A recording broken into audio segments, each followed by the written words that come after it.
Saudações, leitores e seguidores do Instituto Liberal. Eu sou o Lucas Berlanza e este é mais um IL Flash. Aquele momento da semana em que a gente elenca os 7 artigos que mais impactaram, que mais fizeram sucesso no nosso site oficial e nas nossas redes sociais. E hoje o nosso IL Flash começa com um texto do Luan Sperandio. É uma republicação de um artigo dele. É possível redistribuir o dinheiro dos bilionários? O texto defende que a existência de bilionários e bilionários, de pessoas com grandes concentrações de riqueza sob as suas mãos, é positiva em uma sociedade que preze pela recompensa justa dos esforços e pela troca espontânea entre as pessoas e os mercados. A redistribuição forçada do patrimônio dessas pessoas ricas resultaria em falências, demissões e no aumento da pobreza.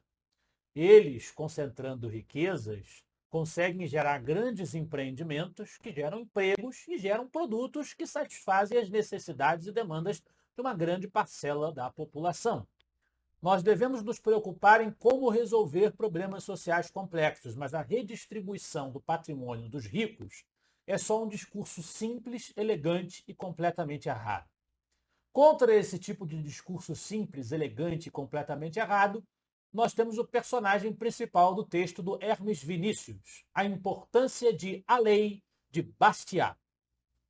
É uma resenha da obra do grande liberal francês Frédéric Bastiat, um seguidor das ideias manchesterianas na França, que tinha uma visão bastante restritiva do papel do Estado e que defendia que a lei não pode ser uma imposição de uma fraternidade forçada entre as pessoas, não pode perseguir a proteção de determinados grupos, a concessão de privilégios, que a lei deve ser a proteção da vida, da liberdade e da propriedade. Ele constrói esse argumento num opúsculo, que é um livro bastante curto, mas que tem um conteúdo ainda, infelizmente, bastante atual.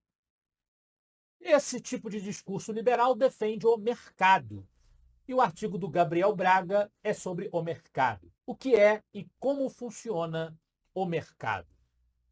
O texto define o mercado como lugar onde a oferta e a demanda se encontram para determinar preços e quantidades de produtos e serviços que serão transacionados entre as pessoas. O mercado é uma peça fundamental para o funcionamento da economia e desempenha um papel importante na alocação de recursos escassos na sociedade.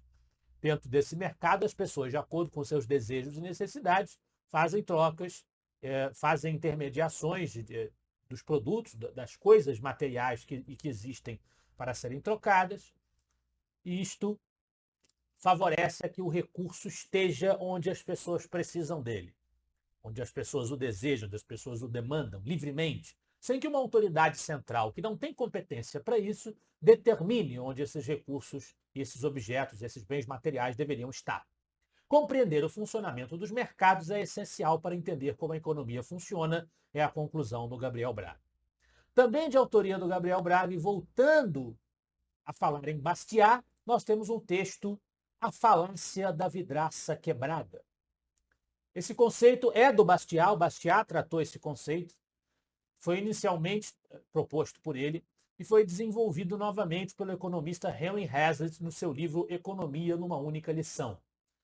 É o famoso conceito de o que se vê e o que não se vê. A ideia de que fulano quebrou uma vidraça de alguém e esse alguém paga o serviço de conserto da vidraça e isso movimenta a economia. As pessoas acham, então, que provocar artificialmente a necessidade de uma demanda por produtos é movimentar a economia, positivo para a economia.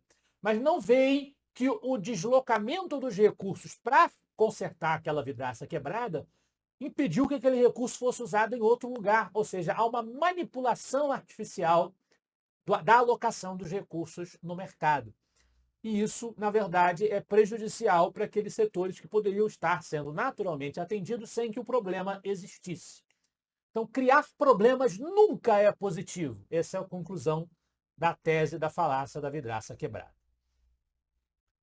E, em vez de Bastiat, o artigo seguinte, da Gabriela Cabral, faz uma angulação bastante diferente. Ela usa autores antiliberais, tradicionalistas, como Pedro Galvão de Souza, para enaltecer a importância do indivíduo no sentido liberal. Então, uma viagem interessante, retórica que ela constrói.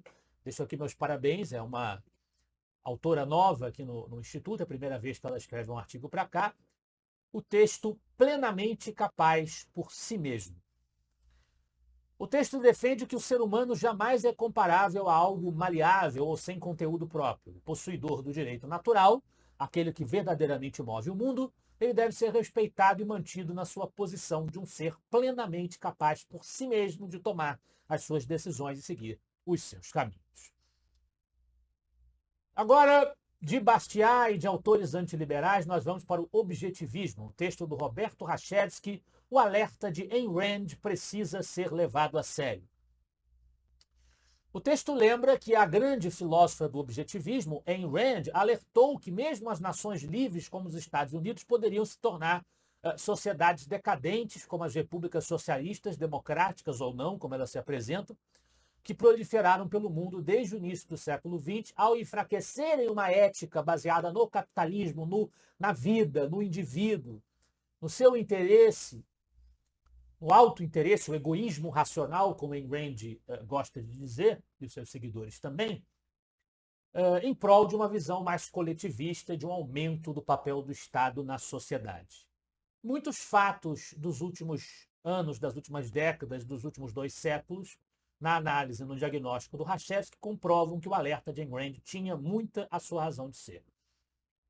E nós terminamos o nosso IL Flash de hoje com mais uma resenha do Hermes Vinícius, mais uma vez, para compreender como as gigantes caem.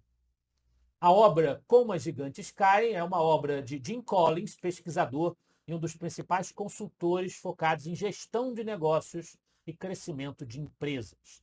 O Collins, que também é autor dos livros Feitas para Vencer e Vencedoras por Opção, nesse livro, Como as Gigantes Caem, defende a seguinte afirmação: toda instituição é vulnerável, por mais excelente que seja o seu desempenho hoje. Qualquer um pode cair, e mais cedo ou mais tarde a maioria cai. Então a ideia é que não existe, principalmente se tratando de instituições privadas que não gozam das benesses que o Estado confere aos seus protegidos, existe sempre a possibilidade da queda e da superação.